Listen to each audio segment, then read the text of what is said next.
Hey everyone, Sumo Spiffy here. Welcome to day 2 of the Kirishima Basho, also known as the first day we're actually breaking down one of Kiri's matchups.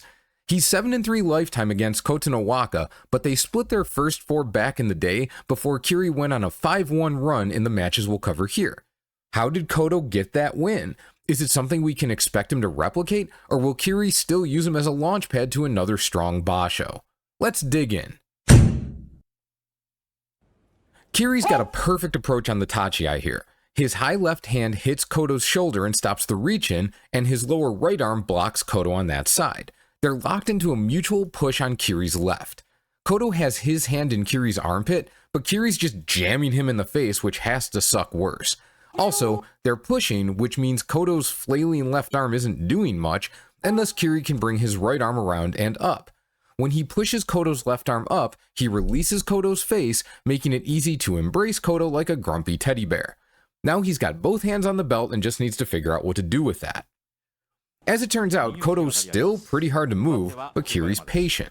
When Koto twists his left hip back, Kiri releases the belt because it'll be too hard to hang on to, just sticks his arm as far as he can around Koto's side, and this gives him a defense already in place against Koto trying to reach inside. Kiri also does a great job flowing with Koto's pull, rocking up on one foot and wrapping the other leg around Koto's thigh in case he can land a sotogake. When Koto repositions to face him, his feet aren't stable during the shift, giving Kiri a chance to drive him back. I really have no idea what Kotonowaka is doing with his left hand here. He has opportunities to grab the belt that he doesn't take, but his movements don't appear designed to defend against Kiri doing the same, and Kiri does get the underhand right.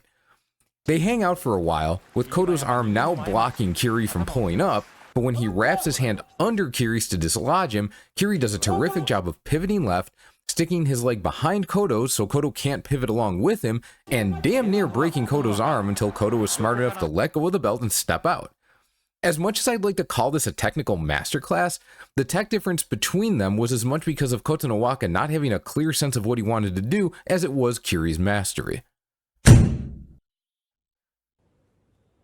Kiri does the mirror image tachi from last time, so we're seeing the same thing from the other side.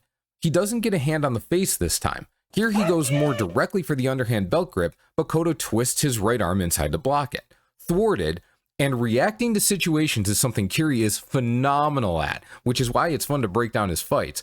He whips his hands around and up before Kotonowaka can slap them down, and that's almost the ball game. When Koto misses the slap down, he gets himself off balance just as Kiri starts shoving him back, and he just manages to brace on the rope and recover. Once again, Kiri reaches in with his left, and once again Koto gets that elbow in defensive squeeze on it. So Kiri forces it in high rather than low and pushes up, getting Koto's center of gravity up while he searches for the belt grip around back. Koto's just pulling up on Kiri's arms to try and take away his leverage, but for the second straight fight, Kiri looks fully in control. Once he gets both hands on the belt, there's nothing Kotonowaka can do, and out he goes.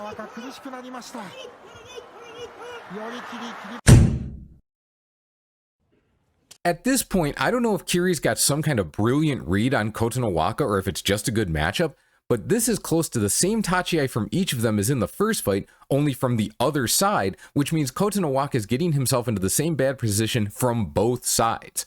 That's hard to do.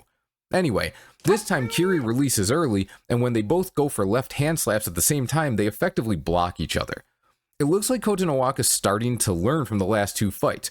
Kiri has absolutely owned him on the inside, and here he's making a point of staying more disconnected. Something we've covered before is guys getting a hand on the face and holding it there, making them easy parry targets. Kiri looks like he's doing this, and Koto's about to defend, but Kiri pulls his arm away at the last second and maintains control.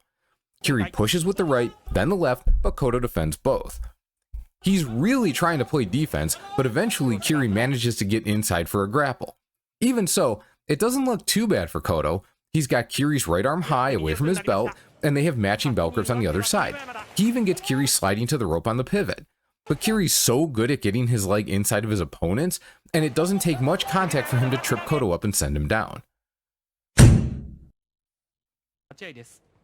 Kotonowaka finally figures out a defense against Kiri pushing or holding him at bay immediately, batting his arm up and landing both of his arms under Kiri's. But Kiri just brings his left hand up, which had started low, and jams that into Koto's face instead. Still, Koto's maintaining a pretty good position here. His right hand has enough leverage under Kiri's left arm to keep the face push from doing much. Eventually, Kiri does start winning that push fight, shoving Koto's head back. He gets a little extended, giving Koto a chance to off-balance him by shoving up under his arm, but Kiri gets right back where he wants to be, left arm clamping and both hands on the belt. Kotonowaka is not clamping Kiri's right arm very tightly, and Kiri makes use of that by pulling it free and pivoting with the left hand grip to swing Koto closer to the rope. They hand fight on the inside briefly, but once again Kiri is able to lock in his grip without much problem. Koto makes one final drive, but Kiri releases his left hand belt grip, slides that arm under Koto's, and uses that leverage with his pivot and his right hand grip to keep out from in front of Koto and guide him to the clay. This fight says a lot about Kotonowaka actually.